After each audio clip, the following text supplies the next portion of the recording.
ಸ್ನೇಹಿತರೇ ನಮಸ್ಕಾರ, ನಾನು ರವೀಂದ್ರ ಜೋಶಿ. ನಿನ್ನೆ ಮಂಗಳವಾರ ಸಂಸತ್ತಿನಲ್ಲಿ 2-3 ಮಹತ್ತರ ಬೆಳವಣಿಗೆಗಳಾದವು.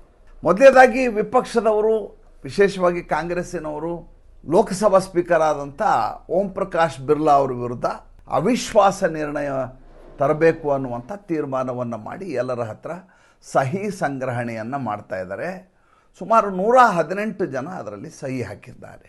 118ರಲ್ಲಿ 99 ಜನ ಕಾಂಗ್ರೆಸ್ನವರು ಇರ್ತಾರೆ. ತೋರಿಸ್ತಾ ಇರುವ ಕಾರಣ ಏನು?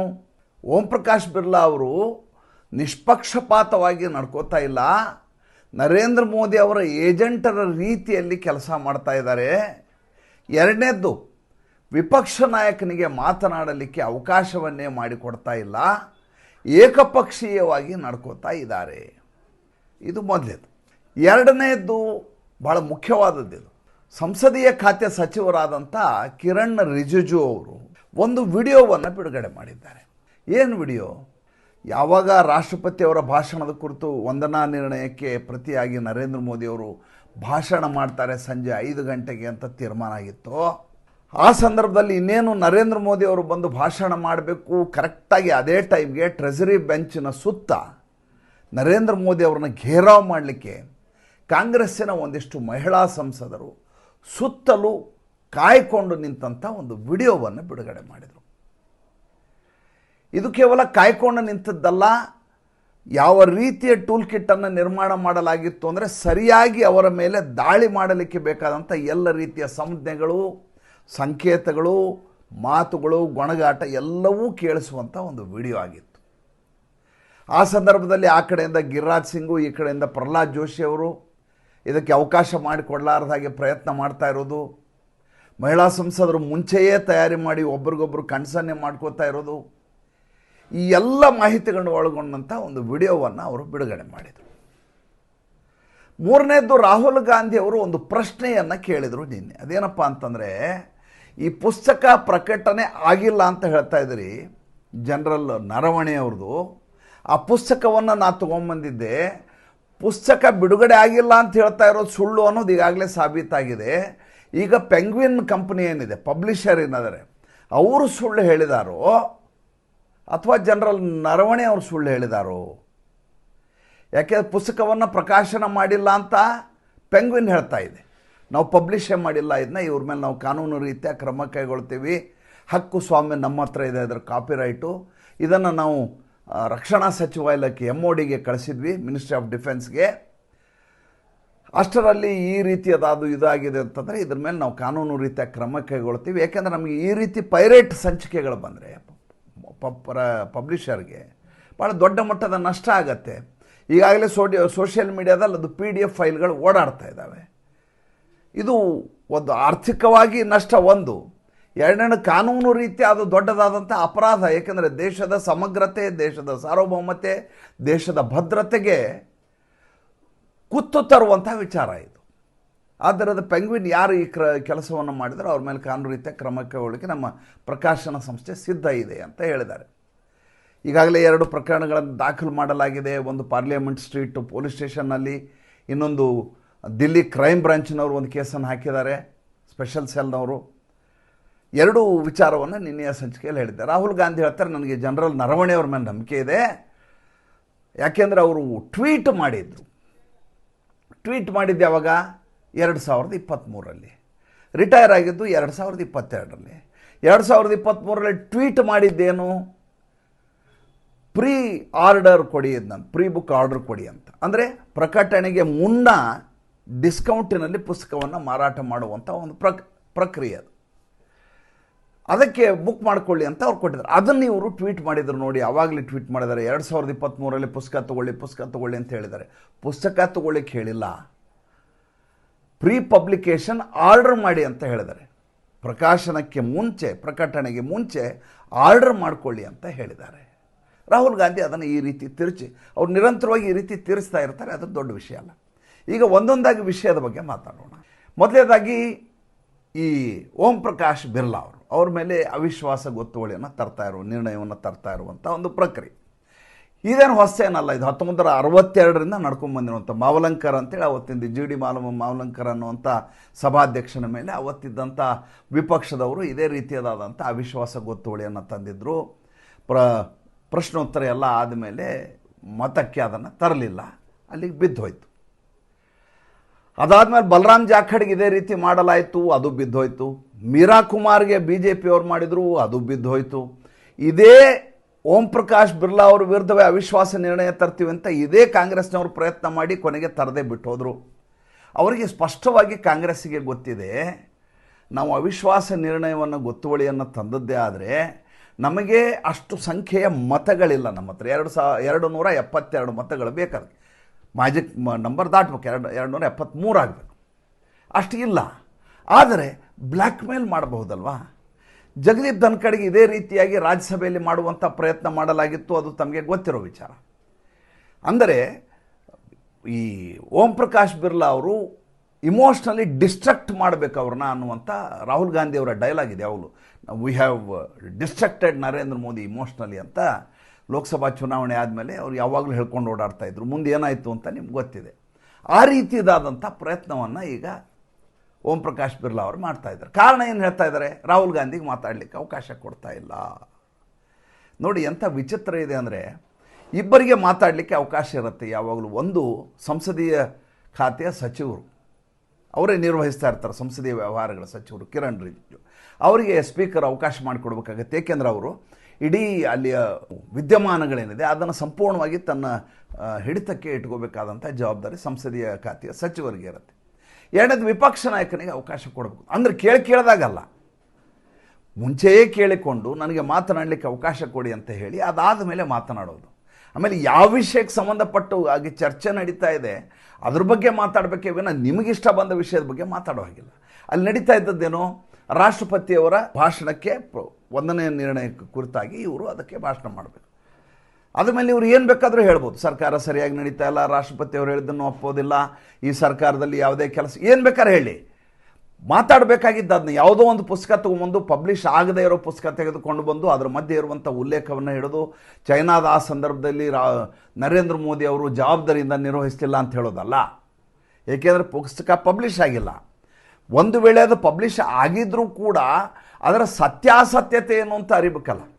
ಮೂರನೇದಾಗಿ ಒಬ್ಬ ಜನರಲ್ ಮಾತಾಡೋ ಮಾತನ್ನು ಕೇಳ್ತಾ ಇದ್ದ ನಾನು, ನಿವೃತ್ತ ವ್ಯಕ್ತಿ ಒಂದು ಡಿಸ್ಕಷನಲ್ಲಿ ಮಾತಾಡ್ತಾ ಅವ್ರು ಹೇಳಿದರು, ಆ ಕಡೆಯಿಂದ 4 ಟ್ಯಾಂಕರ್ ಬಂದಿದೆ ಅಂದ ತಕ್ಷಣ ಚೈನಾ ಜೊತೆ ಯುದ್ಧ ಮಾಡೋದು ಅಂತ ಅರ್ಥ ಅಲ್ಲ. ಯುದ್ಧ ಮಾಡುವಂಥ ಪ್ರಕ್ರಿಯೆ ಬೇರೆ ಆಗಿರುತ್ತೆ. ಭಾರತಕ್ಕೆ ಕೇವಲ ಯಾವುದೋ ಒಂದು ಡೋಕ್ಲಾಮೋ ಯಾವುದೋ ಒಂದು ಗಡಿ ಇಲ್ಲ ಭಾರತಕ್ಕೆ. ಚೈನಾ ಸುತ್ತಲೂ ಭಾರತಕ್ಕೆ ಬೇರೆ ಬೇರೆ ಕಡೆ ಗಡಿಗಳನ್ನು ಹೊಂದಿದೆ. ನಾಥುಲಾ ಪಾಸ್ ಇರ್ಬೋದು, ಇದು ಇರ್ಬೋದು, ಬೇರೆ ಬೇರೆ ಗಡಿಗಳಿದ್ದಾವೆ. ಯುದ್ಧ ಅನ್ನುವುದು ಅಷ್ಟು ಯಾವುದೋ 4 ಟ್ಯಾಂಕರ್ ಬಂದ ತಕ್ಷಣ ಆಗುವಂಥ ಪ್ರಕ್ರಿಯೆ ಅಲ್ಲ ಇದು. ಎರಡನೇದು 1990ರಲ್ಲಿ ಕಾಂಗ್ರೆಸ್ ಸರ್ಕಾರ ಮಾಡಿರುವಂಥ ಒಂದು ಪ್ಯಾಕ್ಟ್ ಏನಿದೆ, ಒಪ್ಪಂದ ಏನಿದೆ, ಅದರ ಪ್ರಕಾರ ನಾವು ಆರ್ಮ್ಸ್ಗಳನ್ನು ಬಳಸುವ ಹಾಗಿಲ್ಲ. ನಾನು ಹಿಂದೆನೂ ಈ ಮಾತನ್ನು ಭಾಳ ಸಲ ಪ್ರಸ್ತಾಪ ಮಾಡಿದ್ದೀನಿ. ನಾವು ಆರ್ಮ್ಸ್ಗಳನ್ನು ಬಳಸುವ ಹಾಗಿಲ್ಲ ಗಡಿಯಲ್ಲಿ, ಅವರು ಕೂಡ ಆರ್ಮ್ಸನ್ನು ಬಳಸುವ ಹಾಗಿಲ್ಲ. ನೀವು ಕವಾಯಿತು ಮಾಡ್ಬೋದು, ಪರೇಡ್ ಮಾಡ್ಕೊಂಡು ಓಡಾಡ್ಬೋದು, ಮಾರ್ಚ್ ಫಾಸ್ಟ್ ಮಾಡ್ಬೋದು, ಎಲ್ಲ ಮಾಡ್ಬೋದು. ಆದರೆ ನೀವು ಫಿರಂಗಿಗಳನ್ನ ಇಟ್ಕೊಂಡು ಯುದ್ಧವನ್ನು ಮಾಡುವಂಥ ಪ್ರಕ್ರಿಯೆಯನ್ನು ನಡೆಸೋ ಹಾಗಿಲ್ಲ ಅಂತ ಕಾಂಗ್ರೆಸ್ಸೇ ಪ್ಯಾಕ್ಟ್ ಮಾಡ್ಕೊಂಡಿದೆ. ಯಾಕೆ? ಭಯ ಚೈನಾದ ಜೊತೆ. ಆ ಕಾರಣಕ್ಕೆ ಅವತ್ತು ಮಾಡಿದ್ದಾರೆ, ಕೈ ಕಟ್ಟಿ ಹಾಕಿದಂಗೆ. ಇದರ ನಂತರ ಒಂದು ಸಲ ಮೊನ್ನೆ ಸಂಘರ್ಷ ಆಯಿತು. ಸಂಘರ್ಷ ಆದ ಸಂದರ್ಭದಲ್ಲಿ ಬಡಿಗೆಗೆ ತಂತಿಯನ್ನು ಕಟ್ಟಿ ಚೈನಾ ಮತ್ತು ಭಾರತದ ಸೈನಿಕರು ಹೊಡೆದಾಡಿದರು. ನಿಮ್ಗೆ ಗೊತ್ತಿರುವಂಥ ವಿಚಾರ ಅದು.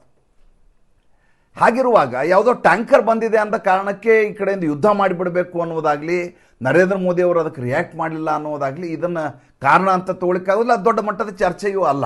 ಒಂದು ವೇಳೆ ಮಾತಾಡಲಿಕ್ಕೆ ಅವಕಾಶ ಕೊಟ್ಟಿದ್ರು ಅಂತ ತಿಳ್ಕೊಳ್ಳಿ, ರಾಹುಲ್ ಗಾಂಧಿಗೆ ಮಾತಾಡಲಿಕ್ಕೆ ಅವಕಾಶ ಕೊಟ್ಟರೆ ಇದನ್ನು ಪ್ರಸ್ತಾಪ ಮಾಡ್ತಿದ್ರು. ಅಂಜುಬುರ್ಕ ನರೇಂದ್ರ ಮೋದಿ ಅಂತಿದ್ರು, ಅದಕ್ಕೆ ಅಂತ ಈ ಕಡೆಯಿಂದ ಕಿರ್ತಿದ್ರು, ಅಲ್ಲಿಗೆ ವಿಷಯ ಮುಗಿದು ಹೋಗೋದು. ಅವಕಾಶ ಮಾಡಿಕೊಟ್ಟದ್ದು ಆಡಳಿತ ಪಕ್ಷವೇ ಅಂತ ನನಗನ್ನಿಸ್ತಾ ಇದೆ. ನೋಡಿ, ನರೇಂದ್ರ ಮೋದಿ, ಅಮಿತ್ ಶಾ ಅವ್ರು ಮಾಡಿದ್ದು, ಭಾರತೀಯ ಜನತಾ ಪಾರ್ಟಿ ಮಾಡೋದು, ಅಥವಾ ಓಂ ಪ್ರಕಾಶ್ ಬಿರ್ಲಾ ತೆಗೆದುಕೊಳ್ಳುವ ನಿರ್ಣಯಗಳು ಎಲ್ಲವೂ ಸರಿಯೇ ಇರ್ತವೆ ಅಂತ ನಾವು ಮೂಢರಾಗಿ ಎಲ್ಲವನ್ನೂ ಒಪ್ಕೋಬೇಕಾದ ಅಗತ್ಯ ಇರೋದಿಲ್ಲ. ನಮ್ಮ ವಿವೇಚನೆಗೆ ನಾವು ಆಲೋಚನೆ ಮಾಡಬೇಕಾದಂಥ ಪ್ರಶ್ನೆ ಇದು. ಇದು ಇಷ್ಟು ದೊಡ್ಡ ಮಟ್ಟಿಗೆ ಬೆಳೆಯುತ್ತೆ ಅಂತ ಯಾರೂ ಭಾವಿಸಿರಲಿಲ್ಲ. ಈ ಪ್ರಕರಣ ನೋಡಿ, ರಾಹುಲ್ ಗಾಂಧಿ ಪ್ರತಿ ಸಲ ಸಂಸತ್ ಅಧಿವೇಶನಕ್ಕಿಂತ ಮುಂಚೆ ಇಂಥದ್ದೊಂದು ಟೂಲ್ ಕಿಟ್ ಅಂತ ತೊಗೊಂಬರ್ತಾರೆ. ಪ್ರತಿ ಸಲ ಒಂದು ಸಲ ಪೆಗಸಿಸ್ ಅಂತಾರೆ, ಇಲ್ಲ ಅಂದರೆ ಎಲ್ಲೋ ಒಂದು ರಿಪೋರ್ಟನ್ನು ಬಿಡುಗಡೆ ಮಾಡಿಸ್ತಾರೆ. ಎಲ್ಲಿ ಹಿಂಡನ್ಬರ್ಗ್ ರಿಸರ್ಚ್ ಅಂತೇಳಿ ದಿವಾಳಿ ಎದ್ದಿರೋ ಕಂಪ್ನಿ ಅಮೇರಿಕಾದ. ಈ ಕಂಪ್ನಿನ ಮುಚ್ಚೋಯ್ತದು. ಅಲ್ಲಿಂದ ಒಂದು ರಿಪೋರ್ಟ್ ಪಬ್ಲಿಷ್ ಆಗುತ್ತೆ, ಅಲ್ಲಿ ಅಮೇರಿಕಾದಲ್ಲಿ ಪಬ್ಲಿಷ್ ಆಗುತ್ತೆ. ಅದನ್ನ ಹಿಡ್ಕೊಂಡು ಭಾರತದಲ್ಲಿ ಬಂದು ಓದ್ಲಿಕ್ಕೆ ಶುರು ಮಾಡ್ತಾರೆ ರಾಹುಲ್ ಗಾಂಧಿ. ಆವಾಗೂ ಓದ್ಲಿಕ್ಕೆ ಅವಕಾಶ ಕೊಡಲ್ಲ, ಅಥವಾ ಆವಾಗ ಸುಳ್ಳು ಅಂತ ಹೇಳೋದು ಮಾಡಿ ಇಡೀ ಸದನ ನಡಿಲಾರ್ದಂಗೆ ಮಾಡ್ತಾರೆ. ನನಗೆ ದುಃಖ ಆಗೋದೇನೆಂದರೆ, ಒಬ್ಬ ರಾಹುಲ್ ಗಾಂಧಿಯ ದುರಹಂಕಾರದಿಂದ, ಒಬ್ಬ ರಾಹುಲ್ ಗಾಂಧಿಯ ಮೂರ್ಖತನದಿಂದ, ಒಬ್ಬ ರಾಹುಲ್ ಗಾಂಧಿಯ ಈತ ಹಠಾಟೋಪದಿಂದ ಇಡೀ ವಿಪಕ್ಷದ ಎಲ್ಲರೂ ಆತನ ಜೊತೆ ಕೈ ಜೋಡಿಸ್ತಾರಲ್ಲ, ಅದು ನಂಗೆ ಭಾಳ ಅಚ್ಚರಿಯನ್ನು ತರುವಂಥದ್ದೇ. ಈಗ ನೋಡಿ, ಆತನಿಗೆ ಮಾತನಾಡಲಿಕ್ಕೆ ಅವಕಾಶ ಕೊಡಲಿಲ್ಲ ಅವತ್ತು. ಈ ಕಡೆಯಿಂದ ಅಮಿತ್ ಶಾ, ಆ ಕಡೆಯಿಂದ ರಕ್ಷಣಾ ಸಚಿವರು ಅಂತ ರಾಜನಾಥ್ ಸಿಂಗ್ ಅವರು ಮಾತಾಡಲಿಕ್ಕೆ ಅವಕಾಶ ಕೊಡಲಿಲ್ಲ. ಲೋಕಸಭಾ ಸ್ಪೀಕರು ಗಲಾಟೆ ಮಾಡಲಿಕ್ಕೆ ಶುರು ಹೇಳಿದರು, ಯಾವ ಕಾರಣಕ್ಕೂ ಅಪ್ರಕಟಿತ ಪುಸ್ತಕಗಳನ್ನು ಓದೋ ಹಾಗಿಲ್ಲ ಕಾನೂನು ಪ್ರಕಾರ ಅಂತ. ಒಂದು ಹಂತಕ್ಕೆ 2ನೇ ದಿವಸ 3ನೇ ದಿವಸ ಮುಂದುವರೆದ ಸಂದರ್ಭದಲ್ಲಿ ನಿಮ್ದೇನಿದೆ ಚರ್ಚೆ ಮಾತಾಡಿ ಅಂತ ಒಂದು ಅವಕಾಶ ಮಾಡಿ, ವಿಪಕ್ಷದವ್ರನ್ನ ಅವ್ರನ್ನ ಕೂಡಿಸಿ ಜಂಟಿ ಸಮಿತಿಯ ಸಭೆಯನ್ನು ಮಾಡಿ, ಆಯಿತು ನಿಮಗೆ ಮಾತಾಡಲಿಕ್ಕೆ ಅವಕಾಶ ಕೊಡ್ತೀವಿ, ಇದರ ಸತ್ಯಾಸತ್ಯತೆಯನ್ನು ಮೊದಲು ಖಚಿತಪಡಿಸ್ಕೊಳ್ಳಿ, ಇದು ಪ್ರಕಟಿತನೋ ಅಪ್ರಕಟಿತನೋ ಅನ್ನೋದನ್ನು ನೋಡಿ ಅಂತ ಹೇಳಿಬಿಟ್ಟಿದ್ರೆ ಪ್ರಕರಣ. ನೋಡಿ, ಈಗ ಬಜೆಟ್ ಸೆಷನ್ ಅತ್ಯಂತ ಮುಖ್ಯವಾದಂಥ ಸಂಸತ್ ಅಧಿವೇಶನ. ಎಲ್ಲ ಸಂಸತ್ ಸದಸ್ಯರು ದೇಶದ ಪ್ರಗತಿಯ ದೃಷ್ಟಿಯಿಂದ ಇದರಲ್ಲಿ ಚರ್ಚೆಯಲ್ಲಿ ಪಾಲ್ಗೊಳ್ಳಲೇಬೇಕು. ಎಲ್ಲ ಬಿಲ್ಗಳು ಪಾಸ್ ಆಗ್ತವೆ, ಬಜೆಟ್ ಪಾಸ್ ಆಗತ್ತೆ, ಅದ್ರ ಬಗ್ಗೆ ಅನುಮಾನವೇ ಇಲ್ಲ. ಯಾಕೆಂದರೆ ಬಹುಮತ ಇದೆ ಭಾರತೀಯ ಜನತಾ ಪಾರ್ಟಿಗೆ, NDA. ಆದರೆ ಪ್ರತಿ ನಿಮಿಷಕ್ಕೆ ಕೋಟಿಗಟ್ಟಲೆ ದುಡ್ಡು ಖರ್ಚಾಗುವಂಥ ಸಂಸತ್ತು ರಾಜ್ಯಸಭೆಯಲ್ಲಿ ನೀವು ಈ ರೀತಿ ಇಡೀ ದಿವಸ ಸಭಾತ್ಯಾಗ ಮಾಡೋದು, ಇಡೀ ದಿವಸ ಬಾವಿಗೆ ಇಳಿಯೋದು, ರಸ್ತೆಯಲ್ಲಿ ಮಕರ ದ್ವಾರದಲ್ಲಿ ನಿಂತು ಕಾಲೇಜ್ ಕ್ಯಾಂಪಸ್ ಥರ ಗಲಾಟೆ ಮಾಡೋದು, ಇದೆಲ್ಲ ಮಾಡುವಂಥ ಅವಕಾಶ ಮಾಡಿಕೊಟ್ಟದ್ದು ಯಾರು? ಇಡೀ ಇದಕ್ಕೆ ಹೆಡ್ ಮಾಸ್ಟರ್ ಯಾರು ಇದಕ್ಕೆ ಸಂಸತ್ನಲ್ಲಿ? ಓಂ ಪ್ರಕಾಶ್ ಬಿರ್ಲಾ ನರೇಂದ್ರ ಮೋದಿ ಅವರು ಹೇಳ್ತಾರೆ ಏನಂತ, ನೀವು ಬರಬೇಡಿ, ನಿಮ್ಮ ಮೇಲೆ ಹಲ್ಲೆ ಆಗತ್ತೆ ಅಂತೇಳಿ. ಮಾರ್ಷಲ್ಗಳು ಏನು ಮಾಡ್ತಾ ಇರ್ತಾರೆ, ಒಂದು ವೇಳೆ ಈ ರೀತಿಯಾದಂಥ ಮಾಹಿತಿ ಬಂದಾಗ ಬೇಹುಗಾರಿಕೆ ಯಾವ ಕೆಲಸ ಈಗ ನಾನು ಹೇಳ್ತೇನೆ, ಒಂದು ಪ್ರಶ್ನೆ ನಂದು. ಒಂದು ಬಾಂಬನ್ನು ತೊಗೊಂಬಂದಿದ್ದಾರೆ ಅಂತ ಇಟ್ಕೊಳ್ಳಿ, ಇದು ಬೇಹುಗಾರಿಕೆ ಅವ್ರಿಗೆ ಅರ್ಥ ಆಗುತ್ತೆ. ಸಂಸತ್ನಲ್ಲಿ ಬಾಂಬ್ ಇಟ್ಟು ಏನು ಮಾಡ್ತೀರಿ ಅವಾಗ? ಅದನ್ನು ನಿಷ್ಕ್ರಿಯಗೊಳಿಸುವ ಕೆಲಸ ಮಾಡ್ತೀರಿ ಮತ್ತು ಅದಕ್ಕೆ ಸಂಬಂಧಪಟ್ಟವ್ರಿಗೆ ಹಿಡ್ಕೊಂಡು ಹೋಗಿ ಒಳಗೆ ಹಾಕ್ತೀರಿ. ಇಲ್ಲಿ ಸಂಸತ್ ಸದಸ್ಯರಿದ್ದಾರೆ, ನೀವು ಬಂಧಿಸ್ಲಿಕ್ಕೆ ಆಗೋದಿಲ್ಲ. ಇನ್ಕ್ಲೂಡಿಂಗ್ ರಾಹುಲ್ ಗಾಂಧಿ ಎಲ್ಲರನ್ನೂ ಸಸ್ಪೆಂಡ್ ಮಾಡ್ಬೋದು. ಇಡೀ ಸದನವೇ, ಅಂದರೆ ಎಷ್ಟು ದಿವಸ ಈ ಬಜೆಟ್ ಸೆಷನ್ ನಡೀತದೋ ಅಷ್ಟೂ ದಿವಸವೂ ಕೂಡ ಇವ್ರನ್ನ ನೀವು ಸಸ್ಪೆಂಡ್ ಮಾಡ್ಬೋದಲ್ವಾ? ಏನಾಗತ್ತೆ? ಏನು ಆಗಿಬಿಡ್ಬೋದು ಹೇಳಿ ನೋಡೋಣ. ಏನಾಗತ್ತೆ? ಏನೂ ಆಗೋದಿಲ್ಲ. ಈಗ ನನಗೊಂದಷ್ಟು ಜನ ಇದಕ್ಕೆ ಆರ್ಗ್ಯುಮೆಂಟ್ ಮಾಡ್ತಾರೆ ಏನಂತ, ಇದರಿಂದ ರಾಹುಲ್ ಗಾಂಧಿ ಅವರಿಗೆ ಬೆಲೆ ಬಂದ್ಬಿಡುತ್ತೆ, ಅವ್ರ ಬಗ್ಗೆ ಸೆಂಟಿಮೆಂಟು ಚೇಂಜ್ ಆಗುತ್ತೆ, ಜನ ಅವ್ರ ಬಗ್ಗೆ ಒಂದು ಕರುಣೆಯನ್ನು ತೋರಿಸ್ತಾರೆ, ಇದೊಂದು ಸ್ಟ್ರಾಟಜಿ, ನರೇಂದ್ರ ಮೋದಿ ಅಮಿತ್ ಶಾ ಸ್ಟ್ರಾಟಜಿ, ಎಷ್ಟು ಸಾಧ್ಯವಷ್ಟು ರಾಹುಲ್ ಗಾಂಧಿ ಈ ರೀತಿಯಾದಂಥ ಉಪದ್ವ್ಯಾಪ ಮಾಡುವ ಮೂಲಕ ಇನ್ನಷ್ಟು ಆತ ಕೆಳಗೆ ಪತನಗೊಳ್ಳಲಿ ಅಂತ ಅವರು ನಿರೀಕ್ಷೆ ಮಾಡ್ತಾ ಇದ್ದಾರೆ ಅಂತ ರಾಜಕೀಯದ ವಿಷಯಗಳನ್ನು ಭಾಳ ಜನ ನನಗೆ ಹೇಳ್ಬೋದು ನೀವು. ಆದರೆ ಯುದ್ಧ ಭೂಮಿಯಲ್ಲಿ ರಣಾಂಗಣದಲ್ಲಿ ಹೋರಾಟ ಮಾಡುವಂಥ ಒಂದು ಮನಸ್ಥಿತಿಯನ್ನು ನೀವು ತೋರಿಸ್ಬೇಕಲ್ಲ. ಚಾತುರ್ಯ ಹೌದು, ಮುತ್ಸದ್ದಿತನ ಹೌದು, ಆತನನ್ನು ಕೀಳಲ್ಲಿ ಕೀಳಾಗಿ ಮಾಡುವಂಥ ನಿಮ್ಮ ಕುಟಿಲ ತಂತ್ರ ಒಪ್ತೇನೆ. ಆದರೆ ಪ್ರತಿ ಸಲ ಇದೇ ನಡೀತಾ ಇದೆಯಲ್ಲ. ಇನ್ನು 3.5 ವರ್ಷ ಸರ್ಕಾರ ನಡೆಸ್ಬೇಕು ನೀವು. ಈಗ 1.5 ವರ್ಷ ಆಗಿದೆ, ಇನ್ನು 3.5 ವರ್ಷ ನಡೆಸಬೇಕು.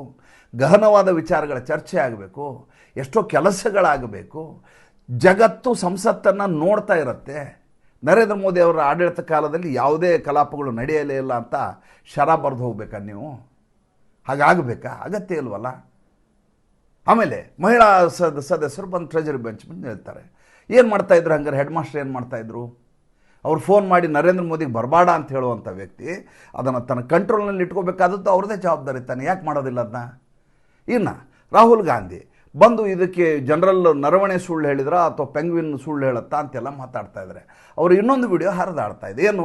ಪುಸ್ತಕಕ್ಕೆ ಕವರ್ ಪೇಜ್ ಇದೆ, ಒಳಗಡೆ ಪುಟಗಳೆಲ್ಲ ಖಾಲಿ ಇದ್ದಾವೆ. ಈ ಹಿಂದೆ ಅವರು ಸಂವಿಧಾನದ ಪುಸ್ತಕಕ್ಕೂ ಇದೇ ರೀತಿ ರೆಡ್ ಹ್ಯಾಂಡ್ ಆಗಿ ಸಿಗಾಕೊಂಡಿದ್ರು. ಈತನಿಗೆ ಸುಳ್ಳು ಹೇಳುವಂಥ, ಈತನಿಗೆ ಅನಗತ್ಯವಾಗಿ ಉಪದ್ರವ ಕೊಡುವಂಥ ಮನಸ್ಥಿತಿಯೇ ಇದೆ. ಅನಾರ್ಸಿಸಿಸ್ಟ್ ಇದ್ದ. ಅಂದರೆ ಎಲ್ಲಿಯೂ ಚೆನ್ನಾಗಿ ನಡೆಯುವುದನ್ನು ನೋಡಿ ಸಹಿಸಲಿಕ್ಕೆ ಆಗಲಾರದ ಮನಸ್ಥಿತಿ, ಎಲ್ಲ ಕಡೆ ತನ್ನನ್ನೇ ವೈಭವೀಕರಿಸಬೇಕು ಅನ್ನುವಂಥ ಮನಸ್ಥಿತಿ ಇರುವಂಥ ವ್ಯಕ್ತಿ ಆತ. ಸಂಕೀರ್ಣವಾದಂಥ ವ್ಯಕ್ತಿತ್ವ. ಆತನಿಗೆ ಕೊಡಬೇಕಾದಂಥ ಏಟನ್ನು ನಾವು ಕೊಡಲೇಬೇಕಲ್ವಾ? ಕೇಸ್ ಹಾಕಬೇಕು, ಸಸ್ಪೆಂಡ್ ಮಾಡಬೇಕು. ಸ್ವಾಮಿ, ಇಷ್ಟೆಲ್ಲ ಆದಮೇಲೆ ಭಾರತೀಯ ಜನತಾ ಪಾರ್ಟಿ ಅಧಿಕಾರ ಹಿಡಿಲಿಲ್ಲ ಅಂತ ತಿಳ್ಕೊಳ್ಳಿ, ಏನೂ ನಮಗೆ ಬೇಜಾರಿಲ್ಲ, ಹೋರಾಟ ಆದರೂ ಮಾಡಿದ್ವಿ ಅನ್ನುವಂಥ ಸಮಾಧಾನ ನಮಗಿರುತ್ತೆ. ಕಣ್ಣೆದುರಿಗೆ ಈ ರೀತಿಯಾಗಿ ನಡೀತಾ ಇರ್ತದೆ. ಸಂಸತ್ನ ವಿಡಿಯೋಗಳನ್ನು ಸಂಸದೀಯ ಖಾತೆ ಸಚಿವ ಹಂಚ್ಕೋತಾರೆ ವಿಡಿಯೋನ. ಲೇಡೀಸು, ಯಾವುದು ಶಾಹೀನ್ ಬಾಗ್ ಅನ್ರಿ ಇದು. ಶಾಹೀನ್ ಬಾಗ್ನಲ್ಲಿ ಹೆಣ್ಮಕ್ಳನ್ನ ಎದುರಿಗೆ ನಿಲ್ಲಿಸಿ ಗಲಾಟೆ ಮಾಡಿದ್ರು 103 ದಿವಸ. ಇದೇನು ಶಾಹೀನ್ ಬಾಗ ಇದು CANRC ಥರ ಸಂಸತ್ರಿ ಇದು. ಸಂಸತ್ನಲ್ಲಿ ಈ ರೀತಿ ಹೆಣ್ಮಕ್ಳು ನರೇಂದ್ರ ಮೋದಿ ಘೇರಾವ್ ಹಾಕ್ತಾರೆ, ಅದಕ್ಕೆ ಬರಬೇಡಿ ಅಂತ ಒಬ್ರು ಹೇಳ್ತಾರೆ ಅಂದರೆ ಅದಕ್ಕಿಂತ ನಾಚಿಗೇಡಿ ವಿಚಾರ ಏನಿದೆ ಇದರಲ್ಲಿ? ಆಮೇಲೆ ಒಂದು ವಿಷಯವನ್ನು ಇಟ್ಕೊಂಡು ಈ ಮಟ್ಟಿಗೆ 10 ದಿವಸ 15 ದಿವಸ ರಾಹುಲ್ ಗಾಂಧಿ ಮಾತಾಡಲಿಕ್ಕೆ ಅವಕಾಶ ಕೊಟ್ಟಿಲ್ಲ. ಅದಕ್ಕಾಗಿ ಸಭಾತ್ಯಾಗ, ಅದಕ್ಕಾಗಿ ನರೇಂದ್ರ ಮೋದಿ ಅವ್ರ ಘೇರಾವ್, ಅದಕ್ಕಾಗಿ ಅವಿಶ್ವಾಸ ನಿರ್ಣಯ, ಅದಕ್ಕಾಗಿ ಏನೇನಾಗಿಲ್ಲ ಹೇಳಿ. ಆದರೆ ರಾಹುಲ್ ಗಾಂಧಿ ಈ ದೇಶದಲ್ಲಿ ಎಲ್ಲರಿಗಿಂತ ದೊಡ್ಡವರ, ಈ ದೇಶದ ಕಾನೂನು, ಈ ದೇಶದ ಸಂವಿಧಾನ, ಈ ದೇಶದ ಶಿಷ್ಟಾಚಾರ, ಈ ದೇಶದ ಸಂಸತ್ ನಡವಳಿಕೆ, ಸಂಸದೀಯ ನಡವಳಿಕೆ ಎಲ್ಲಕ್ಕಿಂತ ದೊಡ್ಡವ್ರು. ಹಂಗಾರೆ ಅವ್ರು ಯಾರೂ ಕಂಟ್ರೋಲೇ ಮಾಡಲಿಕ್ಕೆ ಆಗಲಾರದಂಥ ಘನ ವ್ಯಕ್ತಿತ್ವನ ಹಂಗಾರೆ. ಅದು ನನಗೆ ಬೇಸರ ತರುವಂಥದ್ದು. ಮತ್ತು ಮುಂದಿನ ಸಂಚಿಕೆಯಲ್ಲಿ ಮಾತಾಡ್ತೀನಿ. ಸಂಚಿಕೆ ಇಷ್ಟ ಆಗಿದ್ದರೆ ಲೈಕ್ ಮಾಡಿ, ಫಾಲೋ ಮಾಡಿ, ಶೇರ್ ಮಾಡಿ. ದಯವಿಟ್ಟು ನಮ್ಮ ಮುಕ್ತ ಪತ್ರಿಕೋದ್ಯಮಕ್ಕೆ ಆರ್ಥಿಕವಾಗಿ ಬೆಂಗಾವಲಾಗಿ. ನಮಸ್ಕಾರ.